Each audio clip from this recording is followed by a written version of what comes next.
البتہ یہ بھی بات ہے کہ امام زمانہ سے ملاقات اور زیارت بھی ممکن ہے، اور کیونکہ زیارت اور ملاقات بہرحال ایک بہت بڑی فضیلت تو ہے، یہی وجہ ہے کہ ہمارے جو علماء گزرے ہیں، جن میں آیت اللہ سید محمد تقی موسوی اصفہانی، جن کو صاحب مکیال المکارم کہا جاتا ہے، یہ فرماتے تھے کہ امام زمانہ پر ایمان اور اعتقاد اس وقت تک کامل نہیں ہے جب تک کہ امام سے ملاقات کی آرزو نہ دل میں پائی جائے، امام سے ملاقات کی آرزو، اور جب تک امام کے لیے دعا نہ کی جائے۔ یہ دو چیزوں کہتے تھے کہ امام پر اعتقاد اور ایمان کے لیے یہ دو باتیں بھی بہت ضروری ہیں، ان سے ملاقات کی خواہش رکھنا اور ان کے لیے مسلسل دعائیں کرنا۔ اور یہی وجہ ہے کہ ابن طاؤس نے باقاعدہ کشف المحجہ میں اپنے بیٹے کو مخاطب کر کے کہا تھا کہ اے میرے بیٹے، اگر خدا کی عنایت تیرے شامل حال ہو جائے تو تیرے امام تک پہنچنے کا راستہ بالکل کھلا ہوا ہے۔ یعنی امام زمانہ سے ملاقات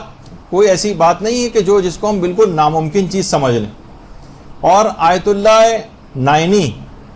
وہ یہ فرماتے تھے کبھی ایسا بھی ہوتا ہے کہ غیبت کے زمانے میں بزرگان امام سے جا کر ملاقات کریں اور ان سے مسائل اور احکامات الہی وہ بھی امام ہی سے دریافت کریں۔ آیت اللہ نائنی فرماتے تھے،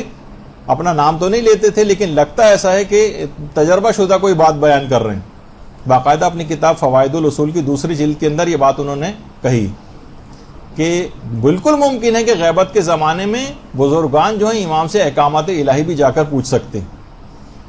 اور آیت اللہ شیخ محمد جواد خراسانی یہ بھی معتقد تھے کہ امام زمانہ سے ملاقات بھی بالکل ممکن ہے، اور فرماتے تھے کہ اس پر تواتر اجمالی بھی پایا جاتا ہے، کیونکہ ایسے صالح اور نیک افراد سے یہ روایات ہم تک آئی ہیں امام زمانہ سے ملاقات کی۔ فرماتے ہیں کہ وہ افراد ایسے افراد ہیں جن کا رتبہ کسی بھی طور پر ایک ثقہ راوی سے کم نہیں ہے احادیث کے، تو ہم کیسے ان کی بات کے اوپر اطمینان نہ کریں۔ باقاعدہ اپنی کتاب مہدی منتظر میں اس بات کو انہوں نے لکھا۔ تو آیت اللہ محمد یہ تقی بافقی جن کا بھی تذکرہ آیا تھا، یہ شاعر پچھلا جو شاعران تھا اس کا باپ جو رضا خان تھا اس کے دور میں یہ تھے، اور بڑے مجاہد جو ہے وہ عالم دین شمار ہوتے تھے، کئی مرتبہ قید بھی ہوئے، ایران بدر بھی کیے گئے تھے۔ ان کے جو بھائی تھے اسد اللہ بافقی، وہ فرماتے ہیں کہ میرے بھائی تقی بافقی کی کئی مرتبہ امام زمانہ علیہ السلام سے ملاقاتیں ہوئیں، اور وہ کہتے تھے کہ میرے بھائی نے اکثر اس بات کا تذکرہ کیا ہے اور کہا تھا کہ مجھے منع کیا تھا کہ جب تک میں زندہ ہوں میری ان باتوں کو کسی کو بتانا نہیں، لیکن اب کیونکہ تقی بافقی جو ہے دنیا سے جا چکے ہیں تو اب میں ان کی باتوں کو نقل کر رہا ہوں۔ وہ خود فرماتے تھے کہ میرے بھائی نے مجھ سے کہا تھا، آیت اللہ تقی بافقی نے، کہ ایک دفعہ میں نے ارادہ کیا تھا کہ نجف سے قم اور مشہد پیدل جاؤں گا، نجف سے قم اور مشہد پیدل، ایران کی بات نہیں، اور ایک عراق کے اندر ہے اور دوسرا شہر ایران میں، پیدل جاؤں گا۔ اس زمانے میں فرماتے تھے کہ شدید سردیاں بھی تھیں، شدید سردیاں تھیں، رستے کے اندر پہاڑ بھی تھے، درے بھی تھے، شدید برف باری بھی ہو رہی تھی، میں رستے میں چل پڑا۔ تقی بافقی کہتے ہیں کہ میں نے رستے میں ایک قہوہ خانہ دیکھا، اور اس کے اندر دیکھا کہ بہت سارے لوگ لہو و لعب کے اندر گرفتار ہیں۔ قہوہ خانوں میں عام طور پر ہوتا ہے جوا وغیرہ بھی کھیلا جا رہا ہے۔ انہوں نے سوچا میں اس قہوہ خانے کے اندر کیسے جاؤں، اگر اندر باہر شدید سردی، اور اگر اندر جاتا ہوں تو امر بالمعروف میرا لگتا نہیں کہ ان لوگوں کے اوپر اثر کرے گا۔ ابھی میں اس شش و پنج کے عالم میں تھا کہ اچانک میرے پیچھے سے آواز آئی، محمد تقی بافقی یہاں پر آؤ۔ یہ تقی بافقی کی قبر ہے، اے تقی بافقی یہاں پر آؤ۔ تو میں نے دیکھا کہ درخت کے نیچے ایک انتہائی نورانی شخصیت کھڑی ہوئی، اور آثار و قرائن سے مجھے یقین ہو گیا کہ ہمارے امام زمانہ علیہ الصلوۃ والسلام۔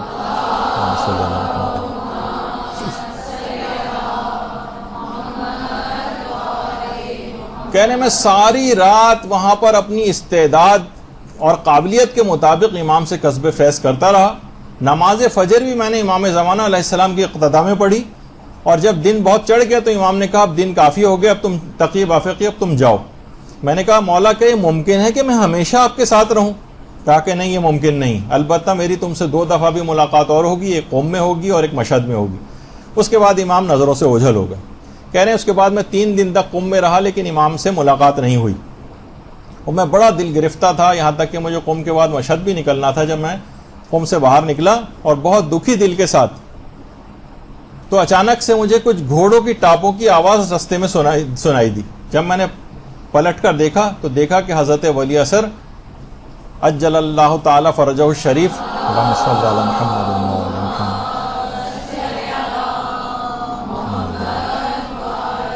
محمد، وہ مجھے نظر آئے، زیارت ہوئی، شوق زیارت سے میں مبہوت ہو گیا، یہاں تک کہ امام نے سلام میں پہل کر لی، اور میں نے سلام کا جواب دیا اور دوڑتے ہوئے امام کے قدموں میں جا کر گر گیا کہ مولا، آپ نے قم میں زیارت کروانے کا وعدہ کیا تھا، وہاں مجھے سعادت کیوں نہیں ملی؟ امام نے فرمایا جس وقت تم ہماری پھوپھی معصومہ قم کے زری کے پاس کھڑے ہوئے ایک تہرانی عورت کو سر جھکا کر شرعی مسائل بتا رہے تھے، اس وقت میں تمہارے برابر میں کھڑا ہوا تھا۔ تو اس طرح سے امام ہمارے درمیان میں موجود ہوتے ہیں، ملاقاتیں بھی علماء کی ہوتی رہی ہیں، کتنی کتابیں ایسی لکھی گئی ہیں کہ جس کے اندر ملاقاتیں امام کی تمام چیزیں آپ پڑھتی ہیں۔ تو تقی بافقی اس حد تک اس بات کے معتقد تھے اور قائل تھے کہ جب کبھی بھی ایسی کوئی ضرورت پیش آتی تھی فوراً اس وقت مسجد جمکران جاتے تھے اور وہاں جا کر امام سے متوسل ہوتے تھے اور اپنی حاجات شرعیہ جو ہے وہ پورا کرتے تھے۔ تو آپ بھی اگر اعتقاد کے ساتھ امام زمانہ کو پکاریں تو اور کوئی خدمت امام کی انجام دیں تاکہ آپ کی طرف سے ایک اسٹیپ فارورڈ ہو جائے، کچھ تو بات ہو، کوئی کسی کرائیٹیریا کے طور پہ پورا ہوتا نہیں، پھر دیکھیں امام کیسے آپ کی مدد نہیں کرتے۔ شیخ صدوق کی قبر مبارک ہے، وہ کہتے ہیں میں نے خواب میں دیکھا کہ میں طواف کر رہا ہوں، طواف کے بعد پھر میں حجر اسود کو چومنے کے لیے گیا اور وہاں کھڑا ہو کر میں حجر اسود کو چومتے وقت کی جو دعا ہے وہ پڑھ رہا تھا، تو میں نے دیکھا کہ خانہ کعبہ کے بہت قریب حضرت حجت علیہ الصلوۃ والسلام وہاں پر موجود ہیں۔ اللہم صلی علی محمد وعلی محمد۔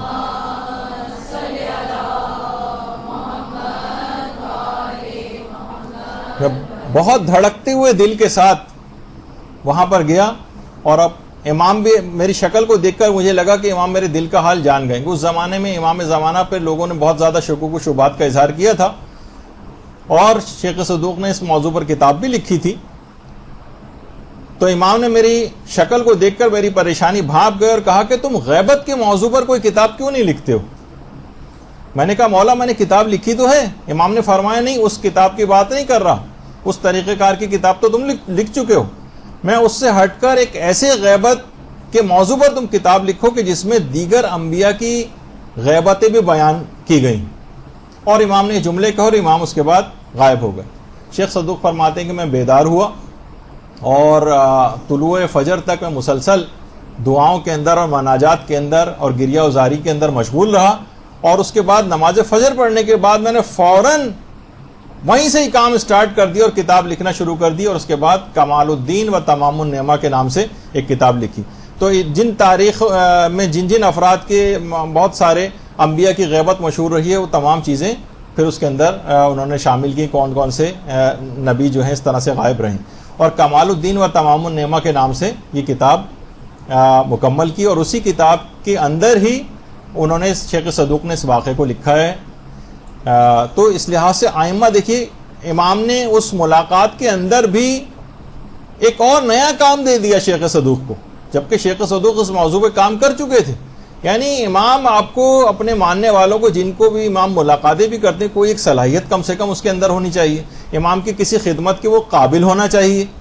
تو پھر اس کے بعد تو ملاقات کا شوق بھی رکھے، صرف ایسی ایک فوٹو کی طرح سے امام کو آپ نے دیکھنا ہے کہ بس زیارت ہو گئی کافی ہے، دیکھ لیے شکل مبارک نورانی سی شکل تھی، اس کے بعد ویسی زندگی گزار رہے ہیں۔ اس قسم کی زیارتوں کا جبھی ہمیں زیارت ہوتی بھی نہیں نہ، کیونکہ اس کا کوئی فائدہ نہیں ہے، ورنہ تو امام ظہوری نہ کر لیں، سب کو اپنے جو ہے وہ رخ مبارک دکھاتے رہیں، لیکن نہیں، وہ مصلحت کے خلاف ہے، اور آپ کو کچھ اس دوران کام کو انجام دینا، جو باقاعدہ کتاب ہے گنجینہ دانشمندان، اس کے مؤلف نے آیت اللہ گلپائگانی سے ایک بات نقل کی ہے کہ آیت اللہ گلپائگانی فرماتے تھے کہ جس زمانے میں آیت اللہ شیخ عبد الکریم حائری کا دور ہوتا تھا، قوم میں جنہوں نے قوم کا حوزہ علمیہ قائم کیا تھا، آیت اللہ عبد الکریم حائری، اس زمانے میں دیکھیے مراجع کا ہوتا ہے کہ شہریہ تقسیم کیا جاتا ہے طالب علموں میں، جیب خرچ وغیرہ ان کے مہینے کے اخراجات. اس زمانے میں جو جیب خرچ اور اخراجات کے لیے شہریہ تقسیم کرنے کے لیے جو آیت اللہ عبد الکریم حائری کی طرف سے مقرر تھے وہ تھے شیخ تقی بافقی. شیخ تقی بافقی 400 طالب علموں نے آ کر آیت اللہ سید عبد الکریم حائری، شیخ عبد الکریم حائری کے پاس گئے اور کہا کہ سردیاں شروع ہو گئی، ہمیں موٹی ابا چاہیے. ایک دفعہ پہلے بھی اس واقعے کو پیش کر چکا ہوں لیکن جلدی سے. سردیاں بہت ہو گئی، موٹی ابا چاہیے. شیخ عبد الکریم حائری نے کہا کہ اتنے پیسے تو میرے پاس نہیں ہیں کہ 400 طالب علموں کے لیے موٹی ابائیں کروں، انتظام کروں. آغا تقی بافقی کہتے ہیں کہ انہوں نے کہا کہ میں حضرت حجت سے متوسل ہو کر انشاءاللہ اس مسئلے کو حل کر دوں گا. دیکھیں کتنا یقین اور اطمینان کے امام تک میں اپنی حاجت کو پہنچاؤں گا اور امام اس کو مان لیں گے. اچھا، اسی وقت تقی بافقی جمکران گئے، مسجد جمکران، وہاں جا کر متوسل ہوئے امام سے اور جمعے کے دن آ کر آیت اللہ عبد الکریم حائری کو آ کر مطلع کیا کہ امام زمانہ نے وعدہ کر لیا ہے کہ 400 ابائیں مرحمت فرما دیں گے. اللہم صلی علی محمد وعلی محمد.